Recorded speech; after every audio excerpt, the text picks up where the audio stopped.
Good morning. On behalf of Crédit Agricole Corporate and Investment Bank, I'm very pleased to welcome you all to join today's leadership paper launch event for the Alliance for Green Commercial Banks. My name is Edward O'Neill. I'm the CEO for Crédit Agricole Corporate and Investment Bank Hong Kong branch. Thank you to our partners, the Hong Kong Monetary Authority, HKMA, and IFC for their keen support co-organizing today's event. Today, it's our honor to have two distinguished guests from the HKMA and IFC. First, Mr. Ken Hui, Executive Director at the HKMA, and Ms. Anna Ng, Regional Head of Operation for East Asia and Pacific, and Head of Office for Hong Kong Special Administration Region at IFC. It's our great pleasure to have Kenneth and Anna to deliver the keynote speech in a moment later. We are also honored to have several industry experts joining the panel discussion later. First, Mr. Rami Hayek, Senior Advisor of the External Department at the HKMA, Mr. Carlos Serrano, Climate Finance Advisory Services Lead for LATAM and the Caribbean at IFC, and Attorney Federico Tongongo, Senior Vice President and Chief Compliance Officer at BDO Unibank, and finally, Mr. Antoine Rose, our Head of Sustainable Banking for Asia Pacific and Middle East. As a cornerstone member of the Alliance, Crédit Agricole is proud to present the Thought Leadership Paper, which is the first for the Alliance to fulfill our mission to promote green banking practices in Asia and beyond. After the keynote by our prestigious speakers from the HKMA and IFC, we will start with a short presentation about the Thought Leadership Paper, followed by a panel discussion with the industry experts. Crédit Agricole has been at the forefront of green finance from the very beginning. We were one of the co-founding banks at the ICMA Green Bond Principle, and our sustainable investment banking team is a global leader in the market in terms of market share, quality, and innovation. We have also been working with the HKMA and Hong Kong Special Administration Region government and the industry participants over the years in the development of green and sustainable finance. In June 2022, Crédit Agricole CIB became the only French bank to join the Alliance, and we are dedicated to share our expertise and long its story in developing green and sustainable financing, and to collaborate with the Alliance and other stakeholders in the frontiers to help unlock the related opportunities in the region. Crédit Agricole is committed to continuing our investment in Hong Kong booming green finance markets, and we will continue to leverage our expertise in this field to provide strong support to our partners and clients. May the launch of this Thought Leadership Paper marks one of the many meaningful events organized by the Alliance, and it can contribute to the much needed capacity building efforts amongst banks to adopt green banking principles. Thank you again to the HKMA, the IFC, and the Alliance for the trust and support of this event. Thank you.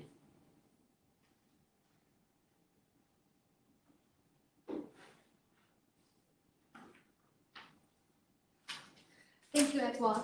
And now may I please welcome Ken Hui, the Executive Director External of the HKMA, the Hong Kong Monetary Authority, to deliver a keynote speech. Kenneth, please.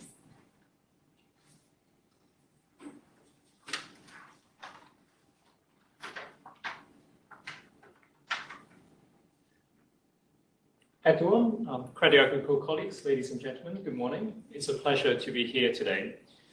First of all, let me congratulate Crédit Agricole for being the first cornerstone bank to publish a research paper under the Alliance for Green Commercial Banks as part of the Alliance capacity building and knowledge sharing effort. On behalf of the HKMA, I'd like to also thank Crédit Agricole for its support of the Alliance work throughout the years. Developing a climate strategy is critical for financial institutions' transition to a more sustainable business model. Collectively, efforts by financial institutions will contribute to the broader economy's transition, helping ensure a better future for generations to come. In this paper, Crédit Agricole has generously shared its experience on how to integrate climate strategy and sustainability practices into various aspects of its banking practices, including by enhancing its governance and process, as well as to improve its business processes to support climate strategy. This paper is also a valuable reference and resource for banks across Asia, as well as beyond, that are embarking on a journey for green transformation. It provides a comprehensive guide and outlining good practices for banks, offering insights and recommendations to equip banks with the necessary knowledge and tools to embrace sustainability. All these being said, it's also important to recognize that sustainability is a complex concept. There's no one-size-fits-all solution. It is therefore imperative that financial institutions come together in a collective endeavor to combine diverse perspectives, expertise, and resources to foster collaboration and promote shared responsibility. For this purpose, the Alliance for Green Commercial Bank was co-launched by the Hong Kong Monetary Authority and the International Finance Corporation back in November 2020 to establish a membership base for banks committed to leading a green and sustainable transformation in their market, as well as to support their sustainable capacity building effort, to develop a green community in emerging markets to finance sustainable economic development. Last June, Crédit Agricole and 4 other banks joined the alliance as cornerstone banks to provide further support to the initiative. With the support of Crédit Agricole and other cornerstone banks, as well as our partners, the Alliance has successfully launched capacity building and roundtable sessions, covering more than 7,000 participants across Asia Pacific, Europe, the Middle East, Africa, as well as Latin America. But our effort would not stop here. Looking ahead, we hope to further step up our capacity building effort and knowledge sharing effort. Here again, the support of Crédit Agricole and other financial industry participants, including many of you, is crucial. On a final note, let me wish today's events every success, and I wish you all picking up some useful insights from today's panel discussion and sharing. Thank you very much. Thank you, Kenneth. And next, we will have Anna Ng, the Regional Head of Operations for East Asia and Pacific, and the Head of Office for Hong Kong SAR China of the International Finance Corporation, to deliver a keynote speech. Anna, please. Thank you. Good morning, everybody. Distinguished delegates, ladies, gentlemen online, and our friends from HKMA and Crédit Agricole. On behalf of IFC, let me start by really thanking the Crédit Agricole team for the commitment and dedication to this very important thought leadership paper, which really aims to keep us informed of the green finance market development and offer insights into integrating climate strategy into core banking. Asia is home to over 60% of the world's population, and the East Asia and Pacific region alone accounts for 1/3 of the world's CO2 emissions, making it the largest contributor in the world to greenhouse gas emissions. I cannot stress more the important role that the financial sector plays in this fight against climate change. There's only one way to achieve our collective climate goals by 2050, and that is if financial institutions, both big and small, join efforts and we come together to address the transition challenges. As you know, limiting global temperature rise to 1.5 degrees Celsius while achieving sustainable development will require trillions in new investments. The next decade for transitioning to low carbon economies and mobilizing investments for sustainable development will be critical. Aligning the financial sector with sustainable development is key to green transformation across Asia. This crisis, however, also brings tremendous investment opportunities. Take Asia's cities as an example. We consume 80% of the region's energy. We also create about 75% of Asia's carbon emissions. I'm so glad to see increasing efforts to address climate change amongst financial institutions, with sustainability-linked bonds issuance reaching already $1 trillion in 2021. Without them, we will not be able to achieve an equitable long-term solution to this crisis, thanks to the climate financial ecosystem that many of you have contributed and committed to building. The climate change battle will be won or lost in Asia and Pacific. 39% of long-term financing from IFC's own account in FY23 was invested in projects that will help to tackle climate change and also marine plastics waste. We have reached 85% Paris alignment in our financial portfolio as of July 2023, and IFC as an organization is committed to reach 100% Paris alignment in our financing by July 2025. To reach this, we have really got to ramp up our efforts in investing in green, sustainability, social, and our projects range really from investments in Mongolia's first green bond and blue finance in Thailand to sustainability-linked finance with pricing incentives tied to supporting the energy transition and green buildings across Southeast Asian markets. Today's report highlights the Alliance's commitment to developing core capacity for commercial banks in the region in response to immediate green finance needs. Through our collaboration with both HKMA and the cornerstone banks, including Crédit Agricole, the Alliance really aims to, number one, support financial institutions to understand international best practices in managing environmental and social risk and performance. Secondly, build their technical expertise and capabilities and know-how to accelerate their green and sustainable transformation. And thirdly, to develop a green community in emerging markets to finance the infrastructure and business solutions needed to advance sustainable economic development. Let me acknowledge with deep appreciation to the dedication and excellent cooperation of the participating teams at both Crédit Agricole and HKMA. I'm confident that by scaling up efforts to help commercial banks in the region embark on their green finance journey and sharing our very successful experiences across the region and globally, we will help to build the financial sector that is smarter, greener, and more resilient. Lastly, I will just add that we have come a long way with the Alliance for the Green Commercial Banks, and IFC remain very committed to work with both the cornerstone banks, our partners that we want to onboard in the emerging markets, and HKMA to actually do more in this space.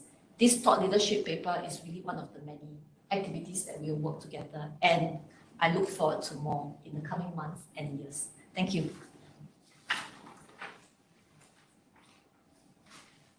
Thank you, Anna. And next, we will have Carmen Zhang, the Head of Sustainable Investment Banking, Greater China at Crédit Agricole CIB, to deliver a presentation on the thought leadership paper. Carmen, please.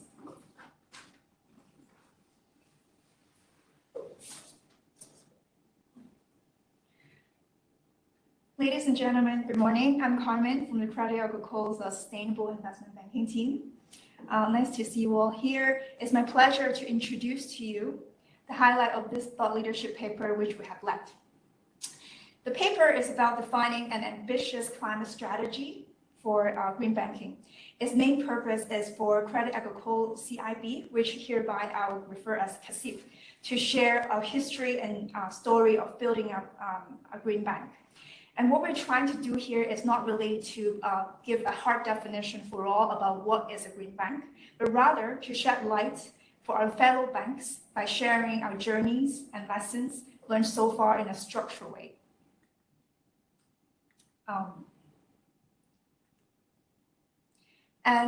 For the purpose of this paper, we have invented this 5-step framework, starting to first have in place an ESG risk governance system.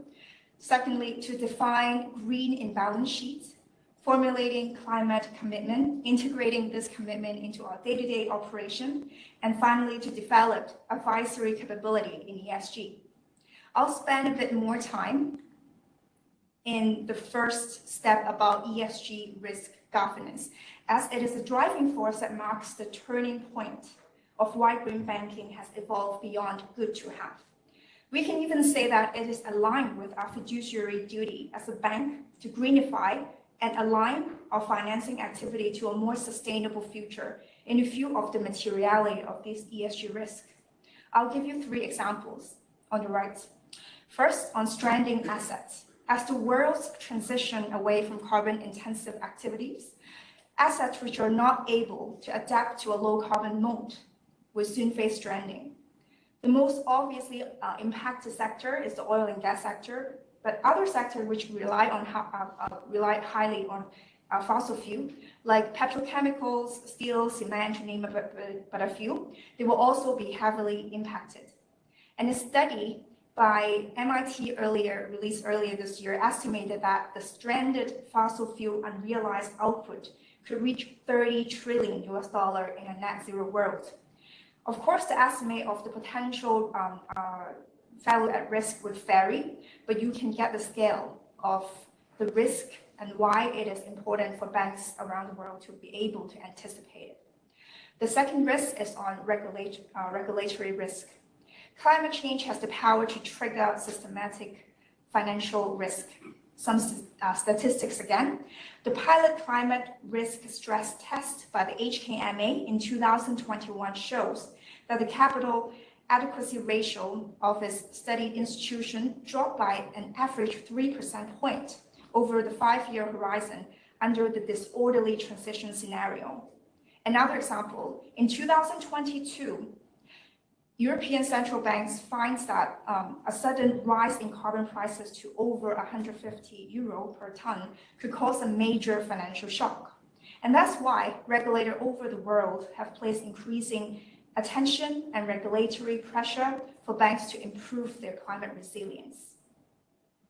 And depending on the evolution of the regulatory regime, banks like us and other, especially for banks with large fossil fuels exposure, could face higher capital requirement and other restriction.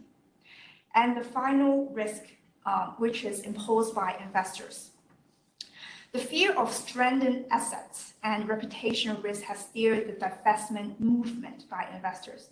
In 2019, Norway's sovereign wealth fund, which is the world's largest of its kind, with over 1 trillion AUM, announced a strong exclusion policy for fossil fuel assets. And this year, they have reviewed even stricter demand for its investees board to move from just target setting to transition planning. And many investors recognize that to support climate change movement, the climate agenda, divestment alone is not enough. The net zero economy is actually one of the most promising growth engines of our economies, representing plentiful of new investment opportunities in clean energy, green tech, clean transportation, green buildings, etc. And this is backed by increasing investor support as well. More than 300 asset managers with more than 59 trillion AUM has joined the Net Zero Asset Manager Alliance, for example. So our investors are divesting and transitioning. Our clients, investors, are also doing the same. So under the context that climate-related risk, ESG risk, are getting more recognized and financially material for banks, our first point about green banking in this framework would be to ensure that banks would have systematically be able to identify, calibrate, monitor, and manage this climate-related and ESG risk by having a sound governance and risk management framework in place. And the second step in this framework is about taxonomy. The financial sector is the fuel of our economies, and banks are waking up to its role as financier of this trillion-dollar green and net zero economy. And the first step to do so systematically is to be able to define for the bank what is green.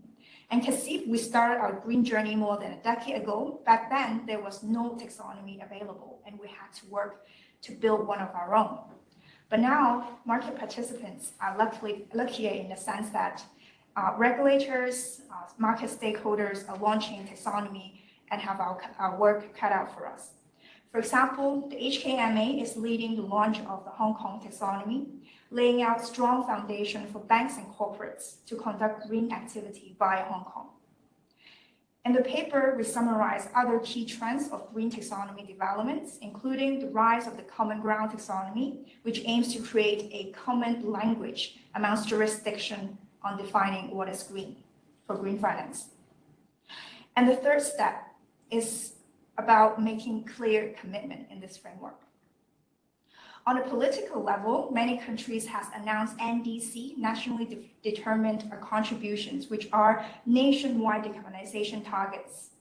South Korea and Japan, for example, have even enshrined their NDC in laws.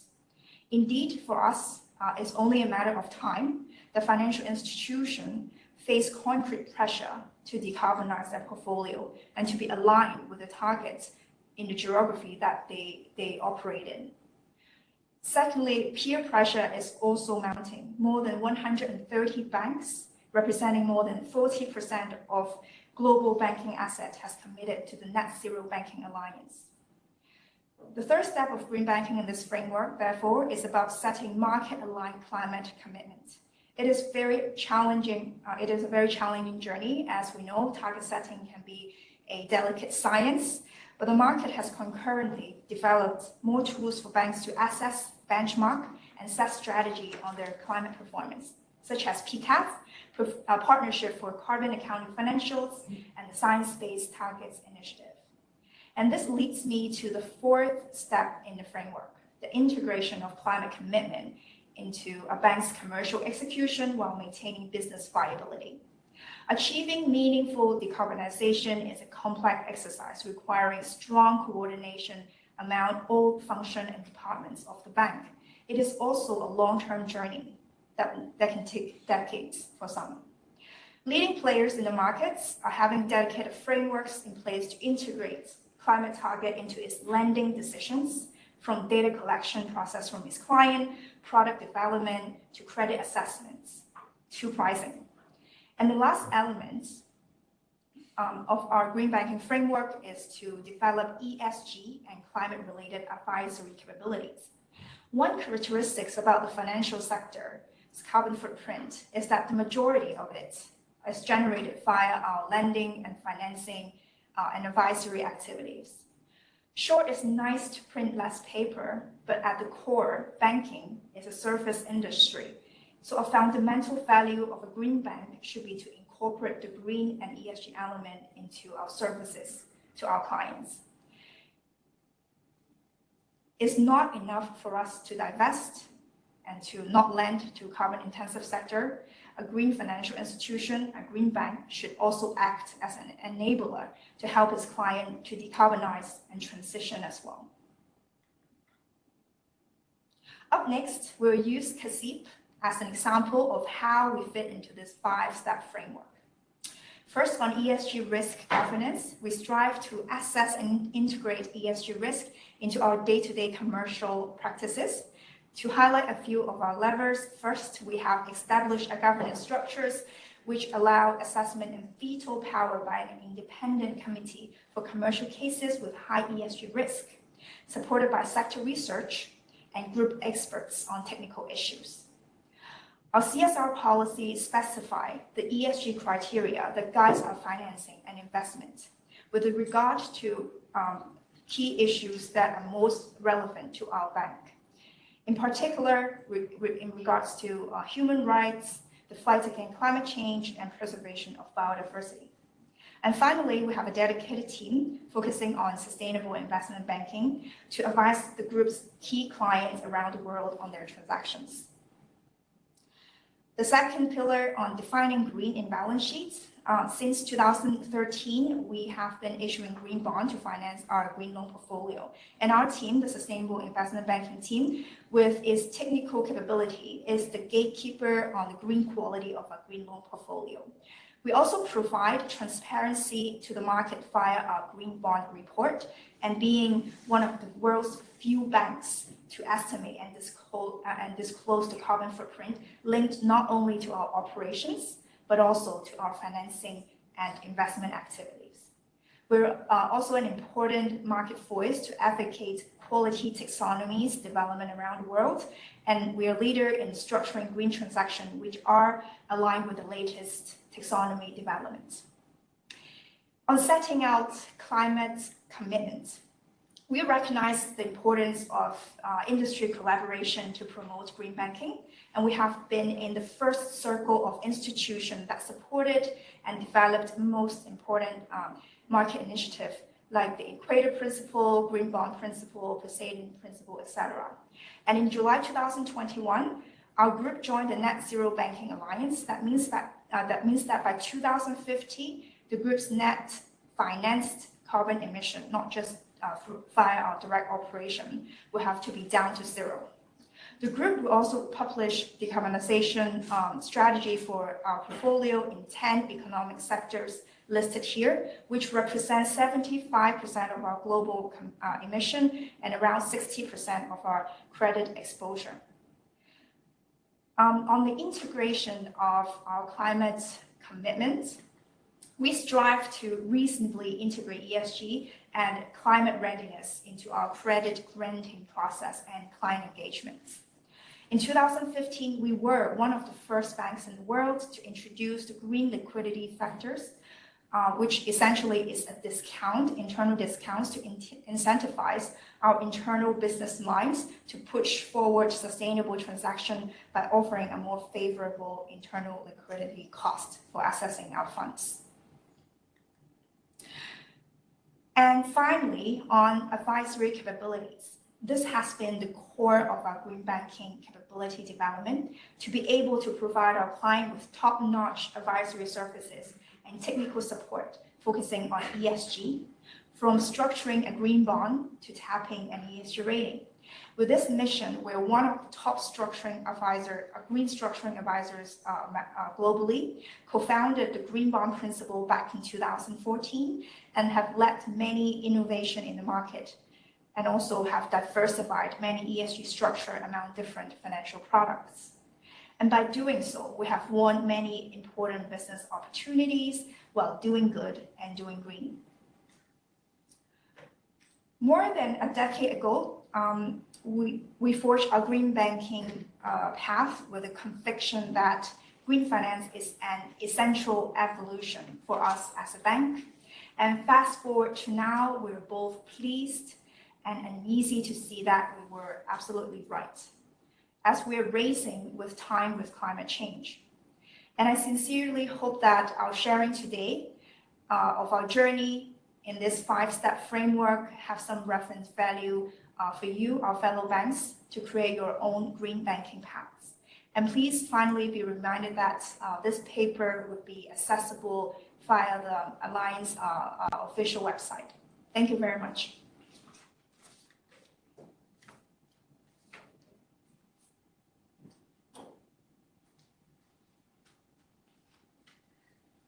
Thank you, Carmen, for sharing the insights from the report. We're now moving to the panel discussion, focusing on accelerating green and sustainable banking practices in emerging markets. Now I would like to pass the floor to the moderator of the session, Antoine Host, the Head of Sustainable Investment Banking, Asia Pacific and the Middle East at the Crédit Agricole CIB. Antoine, please. Thank you very much. Good morning, everyone. It's a big pleasure for us, Sustainable Investment Banking, to host this launching event and to have the opportunity to do this panel discussion. The intention beyond this is, after the presentation of the report, is to make it a little bit more concrete for you, the learning points that we believe that it could be interesting for banks starting their journey in sustainable finance, or improving and so on. So I am pleased to introduce the panelists for today. So with me in Hong Kong physically, Rami Hayek, Senior Advisor at the External Department at HKMA. And we have the pleasure also to have online Carlos Serrano from the Climate Finance Advisory Services, in charge of Latin America and the Caribbean for IFC. So Carlos is joining us virtually from Madrid. So a big thank you to him to join in the middle of the night. Very, very early. And please also to welcome the Attorney Federico Tancongo, Senior Vice President and Chief Compliance Officer at BDO Unibank. He will share with us his view as a bank from the Philippines on the paper, and more broadly about the alliance, what you could expect as a bank in this journey towards sustainable finance, to help you to see again the key messages and the key learning points on how to use this thought leadership paper and the alliance. So maybe my first question will go to Federico to start the discussions. Federico, could you please introduce the current ESG strategy and roadmap at BDO Unibank? Thank you. Good morning, everyone. BDO we are the biggest lender in the Philippines.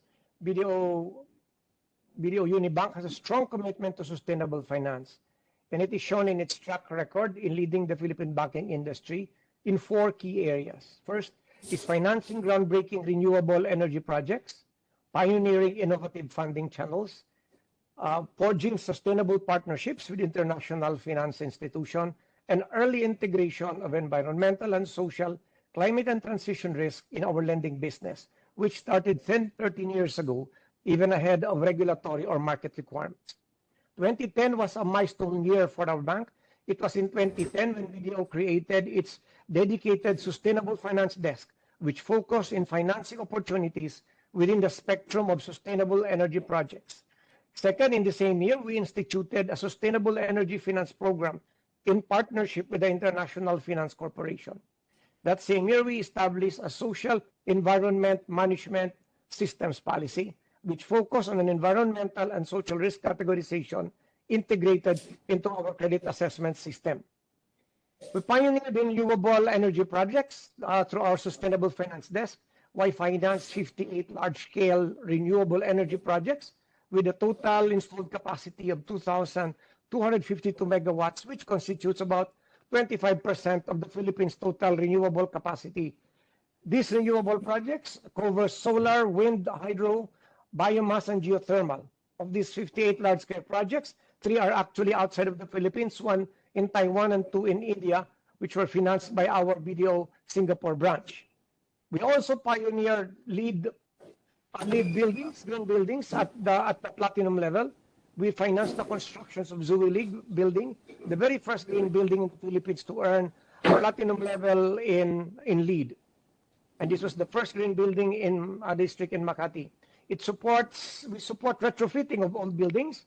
In one case, we retrofitted a mall, Alabang Mall, which financed a 330 million loan, and changing the HVAC system to newer, more energy efficient and water-cooled centralized system. This translated to over 3 million in monthly cost savings for our client in terms of electricity bill.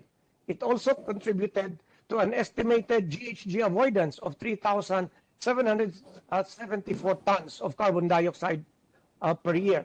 The improved air conditioning, of course, improved the air quality and led to better customer traffic and business for the mall.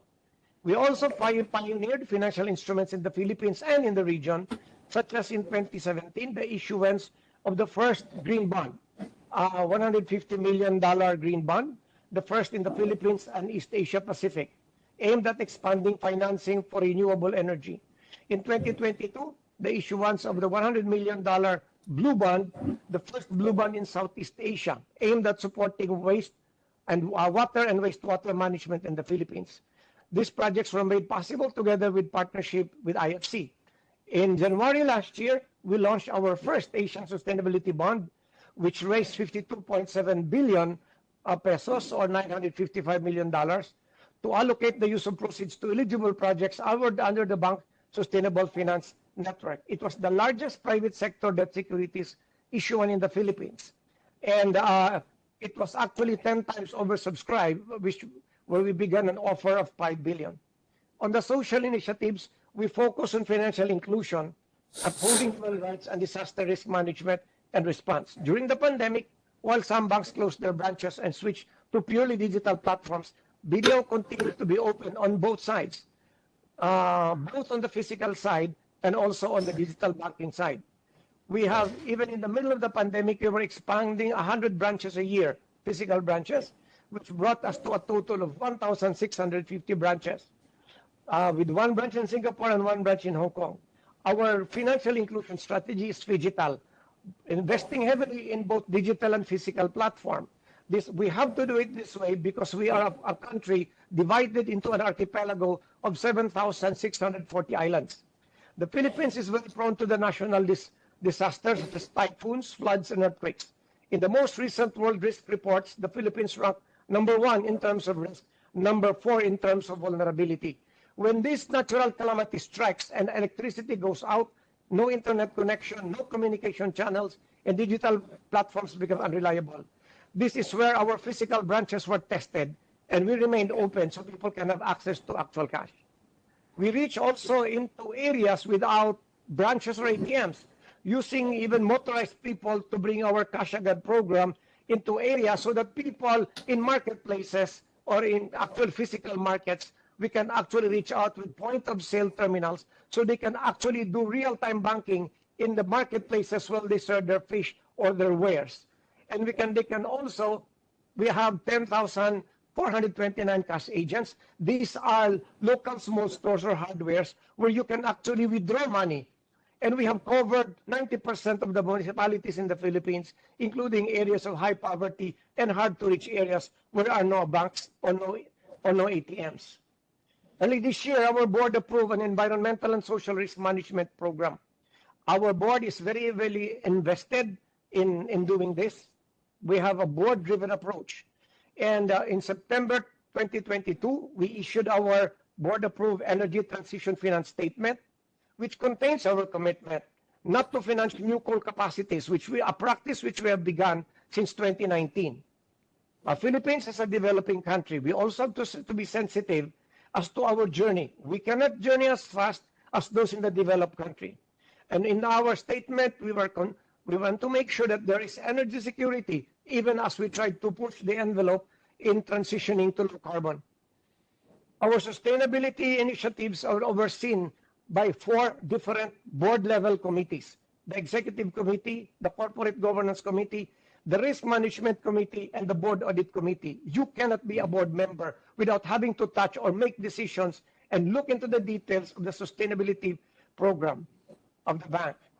The role and in this area, especially in in financial inclusion, the bank continues to expand on both.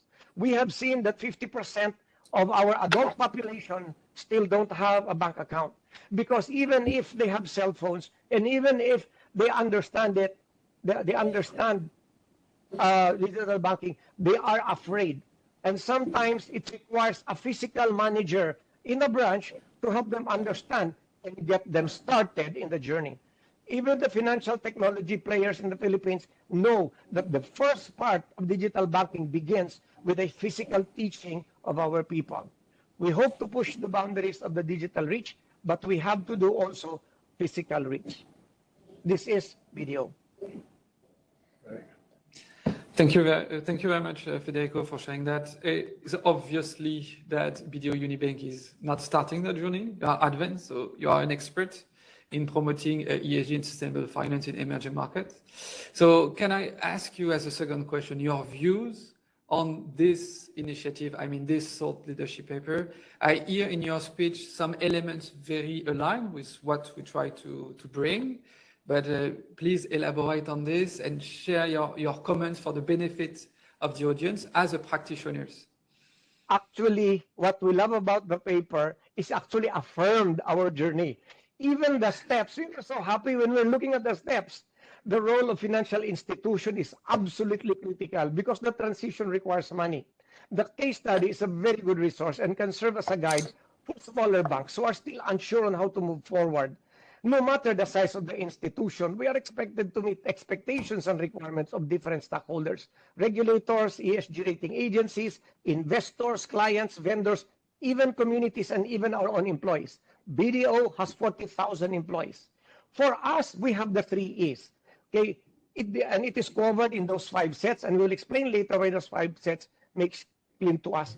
In our journey, when we say is first to educate, we have to educate our stakeholders and the board of directors. You cannot do this without involving. It really has to start with governance. And that's the key. Governance is like the rocket ship leaving the Earth's orbit. That's why 2/3 of the Apollo 11 is in the first rocket, because it's really ownership by the board. Second is to embed. Embed means sustainability will impact everything we do. It has to be in our balance sheet. There is no such thing as a business without risk, but we have to see this journey. It has become excited when on one side we saw it as risk management, but on the other side, the opportunities are real. And the last is equip. And in equipping ourselves with new tools. In our embed, it's our risks, our management, the management of the risk. In equipping, we have to have new tools, new capacity, so that we can increase our principles of accountability, transparency, integrity, and fairness, so we can stand by but our work. So all those 5 areas are actually embedded in that, from risk governance to defining green in the balance sheet, formulation of climate commitment, integration of climate commitment, and then also advisory capacity in helping our own clients move from there. So thank you so much. This was exciting for us to take a look at your paper. Thank you very much for this positive feedback. I hope that encourage all the people joining us on this webinar to have a close look to this. You hear the enthusiasm, Ami, about some players in the market, but there is still something to do to catch up and to decarbonize quickly enough, I would say. So from a regulatory point of view, what are the main challenges you are facing to encourage and develop sustainable finance? Well, one more time, thank you very much for hosting us today, and a big thank you to our partner, the IFC, and to Crédit Agricole for delivering on this thought leadership paper. We clearly see the urgency in promoting green and sustainable finance in Asia. As Anna mentioned, the climate challenge to Asia is absolutely huge and requires substantial investment. We're talking about 66 trillion over the next 3 decades based on market estimates. The Hong Kong Monetary Authority, and as a regulator, we have a key role to play in setting clear policies, providing guidance, fostering collaboration, and creating incentives, of course. In Hong Kong, we also faced several challenges in promoting green and sustainable finance. Let me walk you through 4 of the key critical ones that we have addressed. The first one is the varying levels of awareness and understanding. Now, different stakeholders, including regulators, financial institutions, investors, and the general public at large, had varying levels of awareness and understanding of green and sustainable finance concepts. So building awareness and enhancing capacity through training, education, and knowledge sharing initiatives were identified as crucial steps to effectively promote sustainable finance practices. So here in Hong Kong, we're working on 2 key areas to fill this gap. First, to train up the local students and practitioners in the financial and related sectors. Second, to bring in overseas talents.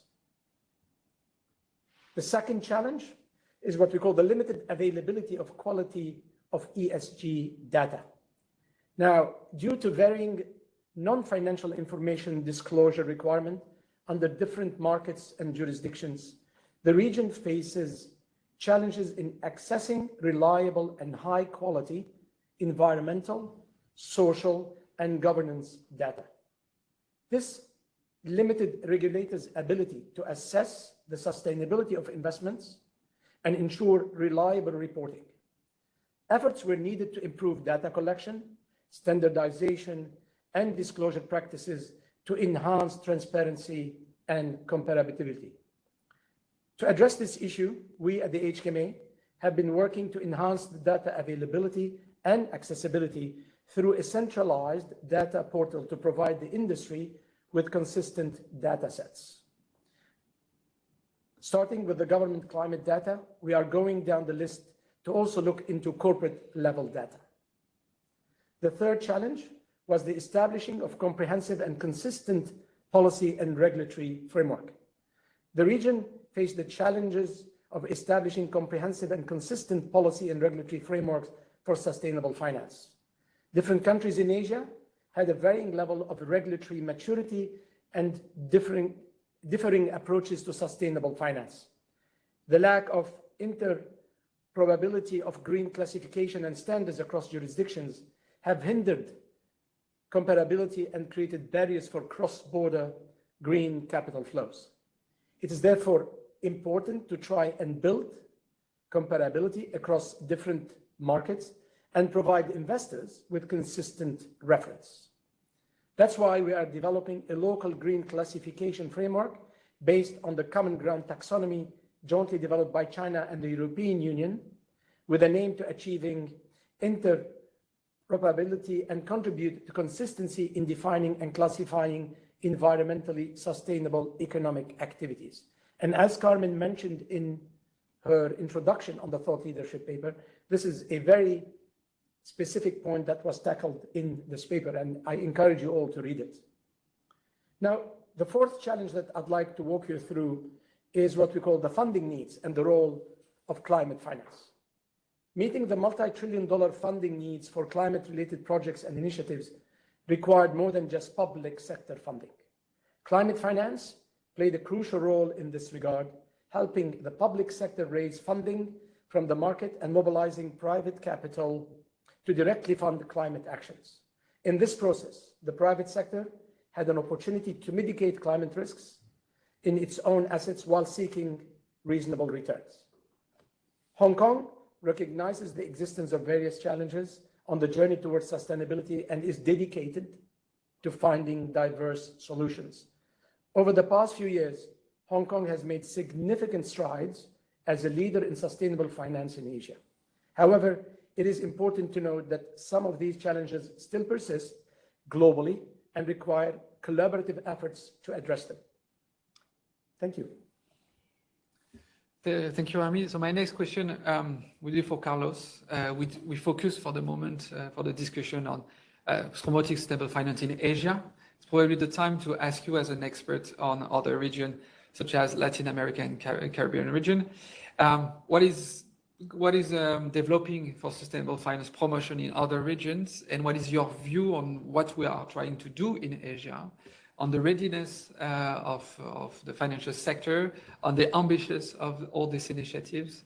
Thank you for sharing that.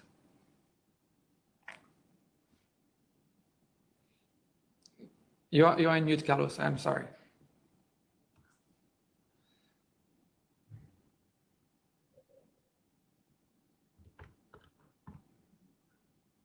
Still in mute.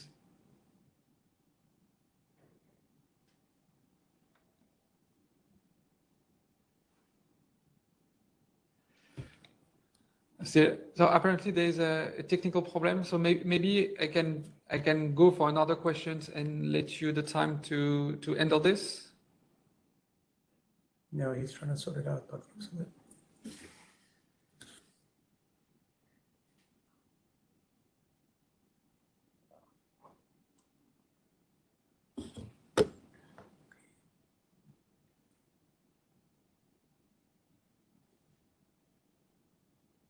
Still not.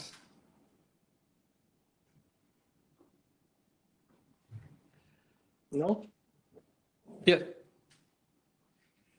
Yes? yes. Can you hear me now? Now? Yes. Okay, Yes. okay.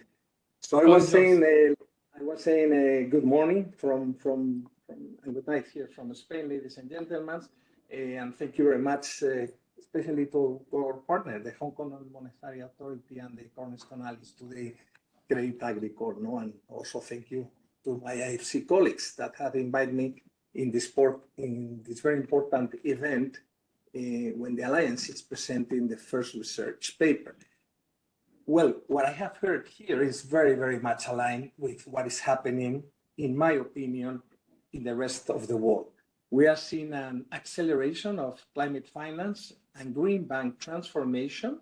It has been growing everywhere, in Europe, Latin America, Africa, and of course in Asia. No? And I have been in this transformational journey for the last 50 years. And I have seen that the acceleration of change each year is becoming faster and faster. I have seen more change in the last 2 years than in the previous 14 years. And this is going to continue happening, in my opinion. No? So I think that financial institutions, broadly in emerging markets, are responding to the same forces that have put sustainability on the agenda of their peers in other parts of the most developed world. No? Banks are committing to net zero, are taking all the 5 pillars of the alliance, building up the green portfolio, creating new services and new products aligned with climate and beyond climate, because what we are seeing as well in most of the markets is that banks have learned that climate is as disruptive or even more than digitalization. But beyond climate, there is the sustainability agenda. So we are seeing banks embracing a broader concept in which they are also integrating financial inclusion, gender diversity, and climate. And the role of the Chief Sustainability Officer with the financial institution is becoming very, very relevant and very prominent. As our colleague from video was mentioning, governance is at the heart of what we are seeing in emerging markets, no? And in this transformational journey. No? The same challenges that Hayek was explaining right now, we are seeing them in Latin America, we are seeing them in Africa and Eastern Europe as well. The growing need for data to better understand ESG risk, as well as the opportunities. And this is driving the demand for improved disclosure in all parts of the financial sector. No? Same thing, we are seeing an acceleration of the frameworks and the taxonomies, for example, in some of the continents in the region in Latin America or even in Africa. We are seeing taxonomies are booming everywhere, and this is also, it's very good because in a way it's mitigating the risk of greenwashing, which has been also increasing lately. No? We have talked today about the enormous development of the green and sustainability capital markets, the green bond and the sustainability capital markets. And this is here to stay, and not only to stay, but to grow, because still, unfortunately, is a minor part of global capital markets. But we are seeing a lot of interest from financial institutions, and as they transition this transformational journey and they start to understand the challenges and opportunities of climate, we are going to see much more issuance. No? So all in all, I think the same challenges that we have been seeing here, the same huge opportunity in terms of the needs of investment, and a lot of leading priorities, no? Like establishing a good governance, embedding sustainability, not as a parallel strategy to the corporate strategy, but as a fundamental pillar of the corporate strategy itself. And of course, creating capacity. And here's where the alliance is going to play a major role.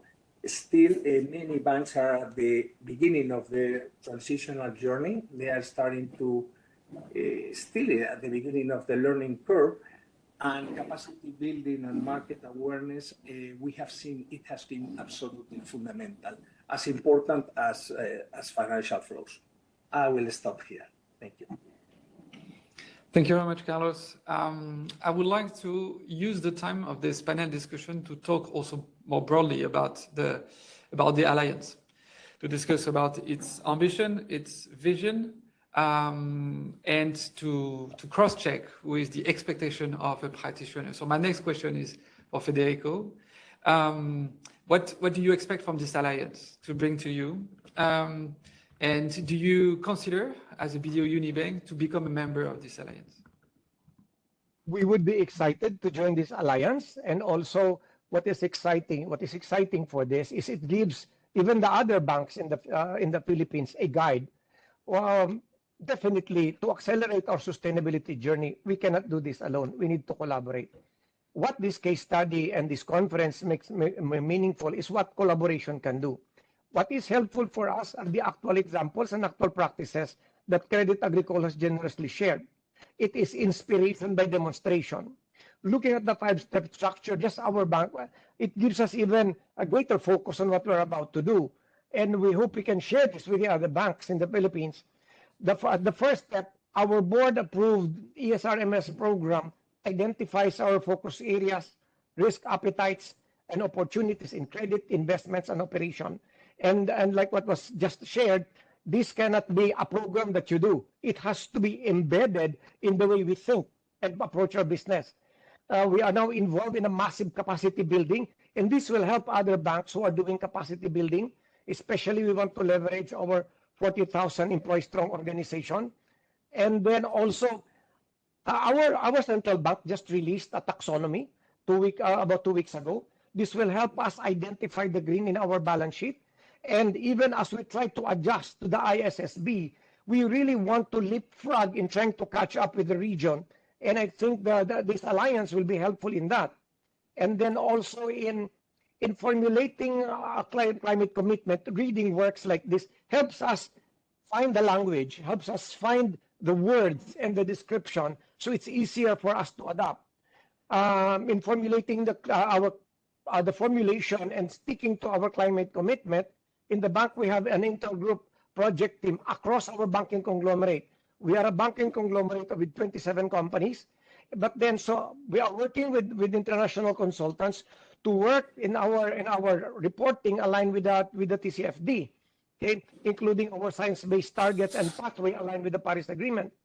The integration on climate commitment, we are closely working with our big business units so that the risks and opportunities in both our credit and investment portfolio are clear.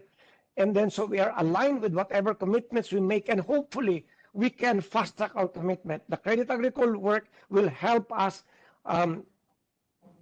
speed up the process of doing this. And in terms of like advisory capacity, we are now working with our clients, suppliers, and vendors so that they can also join us in the journey, and we can help them in their own journey.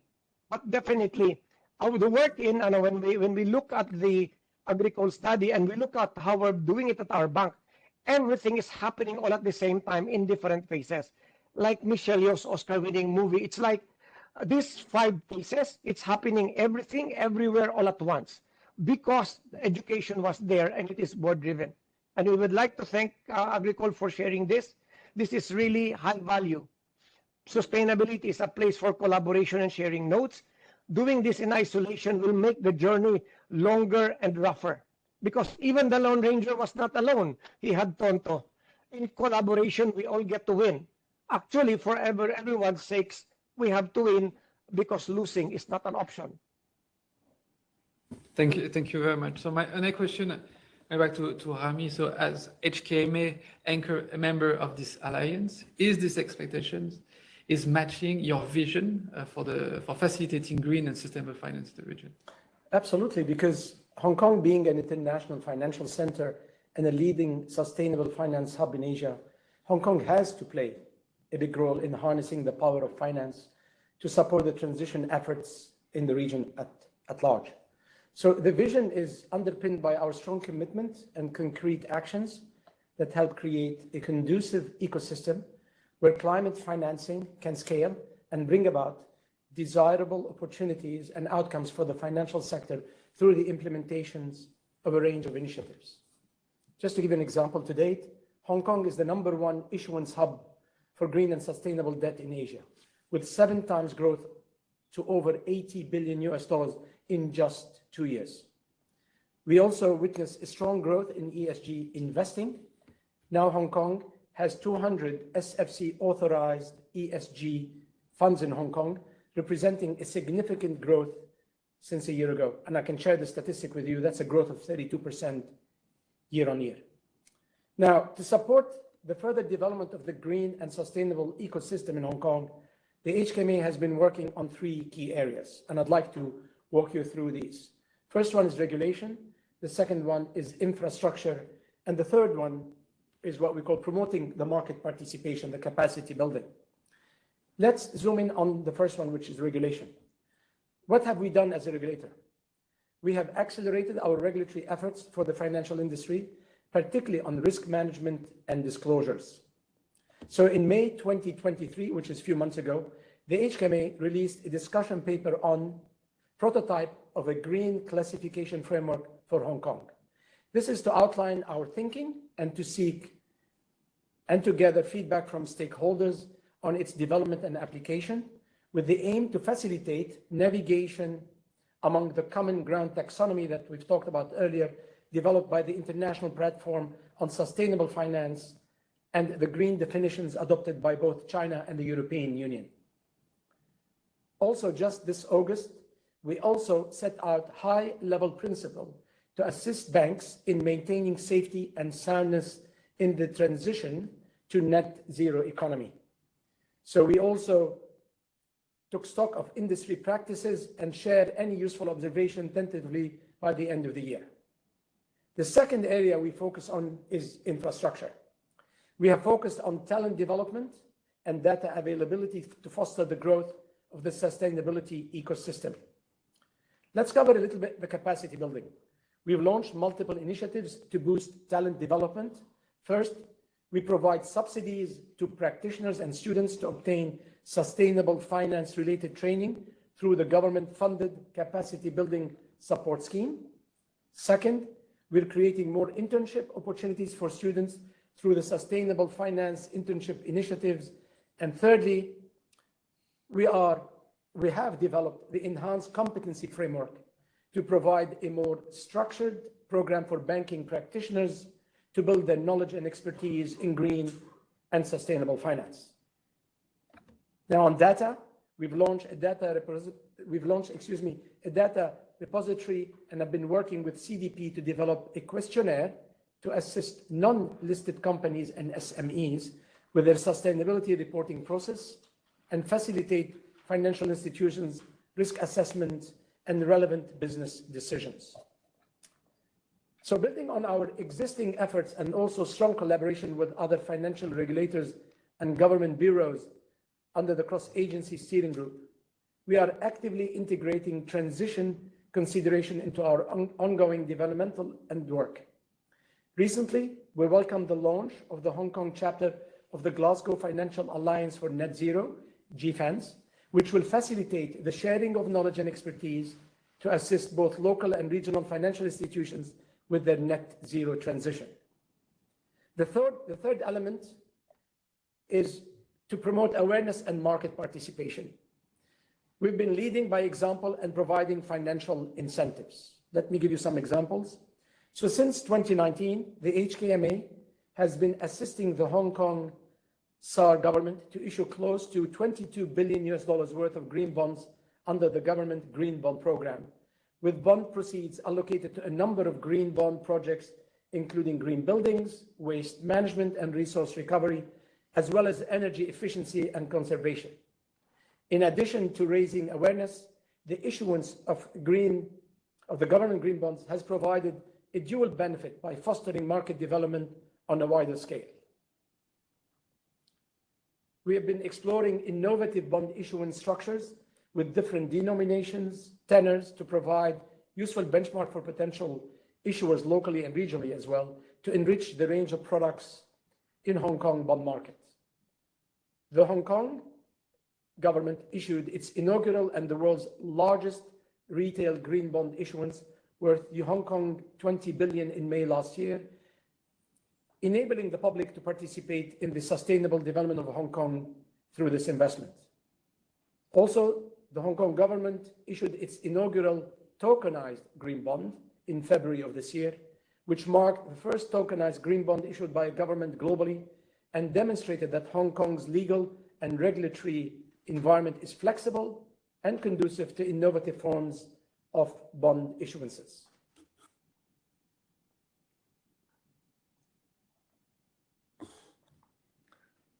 Finally, we also provide financial incentives to subsidize the issuance and external review costs of green and sustainable debt instruments under our Green and Sustainable Finance Grant Scheme, with an aim to broaden and deepen our green finance market and solutions.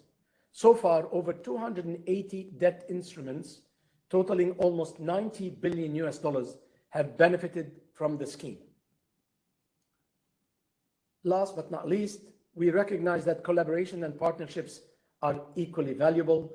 So the Alliance of Green Commercial Banks, launched in November 2020 by the IFC and the HKMA, is a global initiative to connect commercial banks dedicated to green financing, financial institutions, research institutions, and innovative technology providers, with the aim of supporting such commercial banks on their journey towards becoming leading green institutions. Hence why we are all here today. Thank you. Thank you, Rami. So my last question for this panel discussion will go to Carlos. You are leading a service in charge of climate finance advisory. So my question would be simple for the participants who are already dealing with IFC as an advisor for climate finance. What the Alliance is bringing or supplementing to what IFC is already offering? Thank you very much. Well, I think the Alliance has a unique partnership. I mean, it's a real luxury to have the Hong Kong Monetary Authority as a partner, as a committed partner, and also, of course, the cornerstone banks, which are leading institutions in their field and particularly in sustainability, and many other banks that are committed to transition in this journey.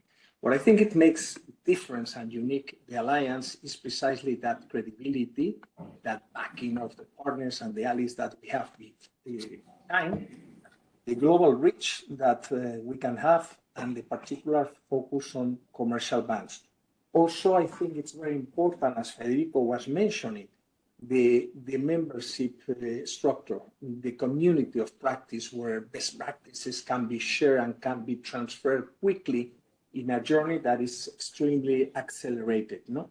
So I think that also the resources for technical assistance and capacity building and the close collaboration with regulators, starting by the Hong Kong Monetary Authority and the innovation. So I think that the Alliance has a lot of ingredients to be very successful, to really be a change, be a leader in the space and accelerating the agenda, particularly initially in Asia and perhaps beyond other geographies.